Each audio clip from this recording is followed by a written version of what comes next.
Hello friends, welcome to my channel Bongsangeeta. চলে এসেছি আবার একটা নতুন ভিডিও নিয়ে। দেখো, এবছর কিন্তু গরমের আমেজ কিন্তু এখনো এসেও আসছে না। যেমন আগের বছর গরম যেতে চাইছিল না, আমরা মানে নাকানি চোবানি খেয়ে গেছিলাম গরমের কাছে, মানে কেঁদে গরমে হাঁসফাঁস অবস্থা হয়েছিল।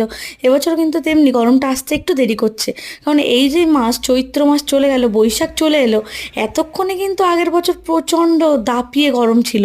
এবছর কিন্তু সেই আমেজটা অনেকটাই কম বললে চলে।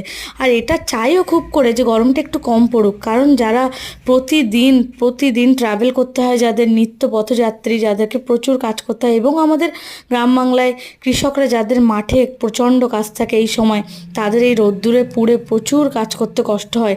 তো গরমটা যদি একটু কম থাকে তাদেরও অনেকটা স্বস্তি হয়।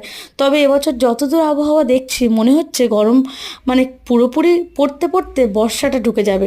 এই যে মাঝে মাঝে বর্ষাটা হচ্ছে, আর তাতেই ওয়েদার এতটাই ঠান্ডা করে দিচ্ছে যে চৈত্র বৈশাখ মাসেও গায়ে হালকা চাদর দিতে হচ্ছে। তাই জন্য ওয়েদারটা সত্যিই ভালো লাগছে বলতে গেলে চলে। একরকম মনোরম ওয়েদার এখনো পর্যন্ত কিছুটা হলেও আছে। তো এরই মাঝখানে ওয়েদার, বৃষ্টির ওয়েদারে হঠাৎ লুচি খেতে মনে হয়েছিল। তো কাল রাত্রে কি করলাম, লুচি বানিয়ে ফেললাম। সম্পূর্ণ লুচিটা আজকের যেটা আমি বানিয়েছি সেটা সম্পূর্ণটাই আমি বানিয়েছি। এর আগে হয়তো মাকে বেলে একটু হেল্প করেছিলাম, কিন্তু আটা মানে ময়দা মাখা থেকে শুরু করে বেলা, ছেঁকা, পুরোটাই আমি কিন্তু একা করেছি। তো সত্যি বলতে প্রথমবার বানিয়ে খুবই খুশি হয়েছিলাম। লুচি যখন ফুলতে দেখলাম ভালোও লেগেছে।